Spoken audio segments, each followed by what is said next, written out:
My dear students, exercise 1.2 का question number 4 बहुत ही important question है। देखिए इसमें क्या दे रखा है, HCF 3 × 6, दो नंबर दे रखे हैं, 3 × 6, दूसरा दे रखा है 6, 5, 7।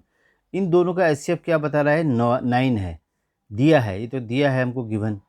LCM 3 × 6, 6, 5, 7 ज्ञात कीजिए।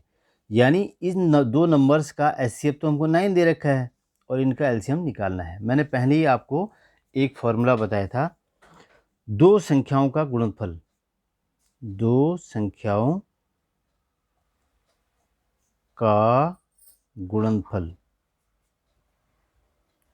Equal to HCF into LCM।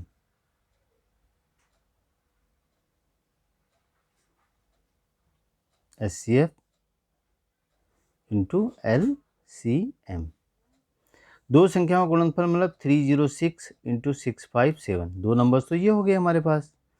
और एक चीज़ दे रखी है इसने, LCM, ये देखो HCF कितना दे रखा है इसका, 9। निकालना क्या है हमको, LCM। बहुत ही सिंपल है, LCM इक्वल टू क्या हो जाएगा, 3 × 6 ऊपर होगा, 6, 5, 7 भी ऊपर होगा, इससे भाग चला जाएगा इधर नीचे, तो ये 9 नीचे आ जाएगा।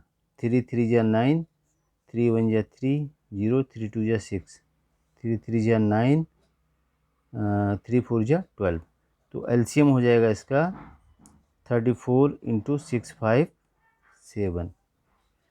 ये हो जाएगा कुल मिला के 2 2 3 3 8 आंसर। तो बच्चों ये वाला क्वेश्चन आपके पास ये हो गया। उसके बाद अगला क्वेश्चन जो है, ये देखिए मैंने सॉल्व कर रखा है। क्वेश्चन नंबर 5, जांच कीजिए कि क्या किसी प्राकृत संख्या n के लिए 6 की घात n, 6 की पावर n अंक 0 पर समाप्त हो सकती है। ये कह रहा है किसी प्राकृत संख्या n के लिए 6 की पावर n अंक 0 पर समाप्त हो सकता है कि नहीं। अब देखिए हम क्या करते हैं, इसका सॉल्यूशन 6 की पावर n लेते हैं हम, 3 × 2 की पावर 0, इसके फैक्टर क्या होते हैं, 3 × 2 हुए की पावर n, जिसका आशय है, इसका मतलब ये है, आशय का मतलब इसका मतलब ये है कि 6 की पावर n के अभाज्य गुणनखंड में 2 या एक तो 2 आया है और 3 के अतिरिक्त कोई अन्य अभाज्य गुणनखंड नहीं है। ठीक है, यानी 0 वाला कोई चक्कर नहीं है इसमें, 2 और 3 हो रहे हैं इसके फैक्टर। देखो 3 2 जा 6, 0 तो आ नहीं रहा है कहीं से। 6 की पावर n का कोई अभाज्य गुणनखंड, कोई गुणनखंड 5 नहीं हो सकता। अब 5 हो ही नहीं सकता इसका गुणनखंड, जैसे ना 2 × 5 होता है हमारे पास, 2 × 5 तो क्या आ जाता, 10 हो जाता। लेकिन इसमें क्या हो रहा है, ये 0 पर समाप्त हो सकता है कि नहीं कह रहा है, लेकिन यहाँ पर तो आ ही नहीं रहा है इस टाइप का, 5 का फैक्टर ही नहीं आया है। तो 6 की पावर n अंक 0 पर समाप्त नहीं हो सकती है। बस ये इसका सॉल्यूशन लिखना है आपको। ठीक है, यहाँ पर आपको सिंपली इतना ही लिखना है जितना मैंने लिखा है, इसके बाद ज़्यादा इसमें लिखने की ज़रूरत नहीं है। उसके बाद इसका अगला पार्ट मैं बता रहा हूँ आपको, वो है ये क्वेश्चन नंबर 6। ये देखिए, ये भी अच्छा क्वेश्चन है। इसको आप कैसे करेंगे, इसका सॉल्यूशन बताते हैं।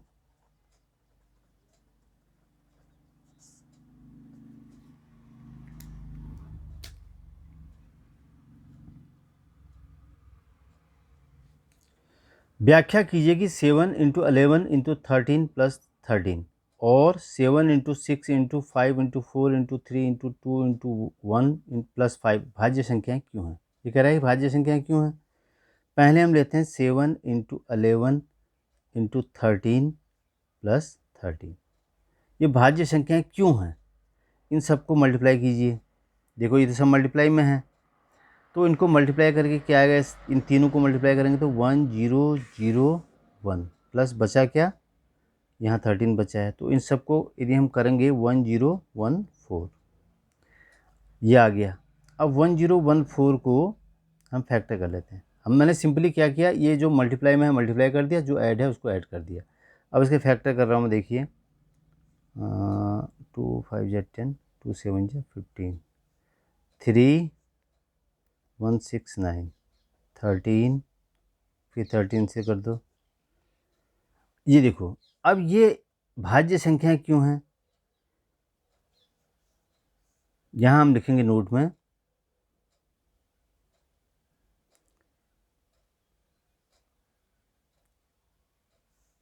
इसको मैंने क्या किया, 7 इंटू 11 इंटू 13 प्लस 13, इन सबको कैलकुलेट किया मैंने तो 1014 आया, को यहाँ लिखेंगे भाज्य संख्याएं हैं, भाज्य संख्या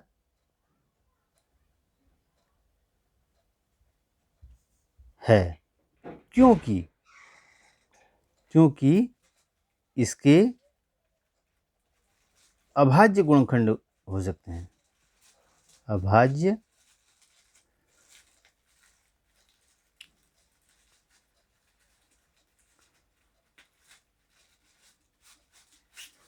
इसके अभाज्य क्योंकि इसको अभाज्य गुणनखंड के रूप में व्यक्त किया जा सकता है,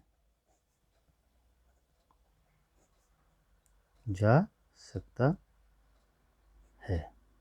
तो बच्चों इसको ऐसे लिखोगे, ये भाज्य संख्याएं क्यों हैं, क्योंकि इसको अभाज्य गुणनखंड, हमने इन तीनों को मल्टीप्लाई किया और इसको ऐड कर दिया इसमें, और इसके फैक्टर कर दिए, गुणनखंड कर दिए, तो इसके फैक्टर ये निकले। तो भाज्य संख्या क्यों है ये, क्योंकि इसके अभाज्य गुणनखंड के रूप में इसको व्यक्त किया जा सकता है, इसलिए भाज्य संख्या है। इसका अगला जो पोर्शन है वो क्या है, 7 इंटू 6, ये भी मैं आपको बता दे रहा हूँ, 7 into 6 into 5 into 4 into 3 into 2 into 1 plus 5, ये देखो सब मल्टीप्लाई में है, इसको मल्टीप्लाई करेंगे हम, मल्टीप्लाई करके हमारे पास आएगा 5040 प्लस 5 इसमें ऐड कर देंगे तो 5045। अब देखो इसके फैक्टर करेंगे हम, 5045 है, 5045, तो इसको 5 5 5 9 जा 45। अब इसके फैक्टर, इसको फैक्टर कर नहीं सकते हैं हम, इसको भी ऐसे ही लिखेंगे हम,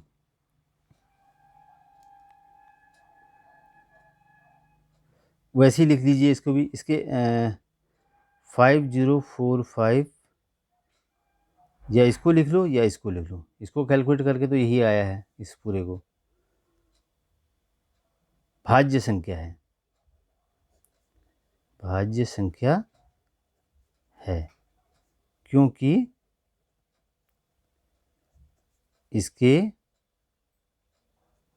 अभाज्य गुणनखंड हो सकते हैं, मैंने अभाज्य गुणनखंड कर दिए, गुणनखंड किए जा सकते हैं।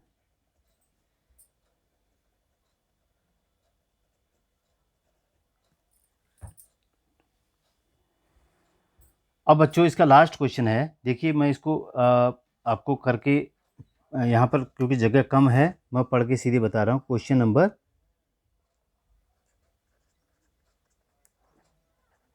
नंबर है 7, आप अपनी बुक में देख लीजिएगा, और इसमें है किसी खेल के मैदान के चारों ओर एक वृत्ताकार पथ है, इस मैदान का एक चक्कर लगाने में सोनिया को 18 मिनट लगते हैं, जबकि उसी मैदान का एक चक्कर लगाने में रवि को 12 मिनट लगते हैं। इसका लास्ट क्वेश्चन है, मैं सोच रहा हूँ 18वां और 12 मिनट लगते हैं। हाँ लास्ट क्वेश्चन है, किसी खेल के मैदान के चारों वृत्ताकार पथ है, इस मैदान का एक चक्कर लगाने में सोनिया को 18 मिनट लगते हैं, जबकि इसी मैदान का चक्कर लगाने में रवि को 12 मिनट लगते हैं। मान लीजिए वे दोनों एक साथ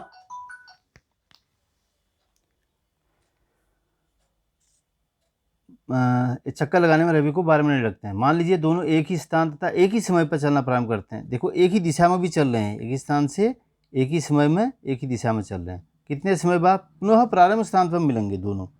अब यहाँ पर यह है कि सोनिया और रवि जिस स्थान से चलते हैं उसी पर पुनः उन्हें समय चाहिए वापस मिलने के लिए, एक को 12 मिनट एक को 18 मिनट, दोनों समयों का एक ही गुणज हो, समय का क्या है एक ही गुणज है वहाँ पर, और न्यूनतम हो। इसके लिए हमें 12 और 18 का एलसीएम निकालना पड़ेगा, 12 और 18 ये है। इसका एलसीएम हमको निकालना पड़ेगा। इस पर आपको ध्यान देना है। क्वेश्चन आप बुक से देख लीजिएगा। एक ही स्थान से एक ही समय पर चलना प्रारंभ करते हैं, पुनः उसी स्थान पर मिलना है उनको, तो न्यूनतम समय चाहिए, तो न्यूनतम आपको एक ही गुणज होना चाहिए और न्यूनतम होना चाहिए। इसके लिए आपको क्या करना पड़ेगा, 12 के फैक्टर करो, एलसीएम निकालना है। 2 इंटू 3, 18 के करो, 2 इंटू 3। अब देखिए इसका एलसीएम क्या आएगा, इस वाले को लीजिए, सबसे ज़्यादा बार 2 इसमें है, 2 इंटू 2, सबसे ज़्यादा बार 3 इसमें है, 3 इंटू 3, मतलब इसमें सबसे ज़्यादा बार 2 है तो 2 ये ले लिए, ये वाला छोड़ दिया। सबसे ज़्यादा बार 3 इसमें है, इसमें है, इसको ले लिया, इसको छोड़ दिया, बस 36 इतना मिनट, ये इसका आंसर हो गया। ये 36 मिनट के बाद पुनः प्रारंभिक स्थान पर मिलेंगे। तो बच्चों यहीं पर एक एक्सरसाइज आपकी कंप्लीट हो गई है, और इसको ज़्यादा से ज़्यादा लाइक, शेयर और सब्सक्राइब करना, अधिक से अधिक बच्चों तक इसको पहुंचाना।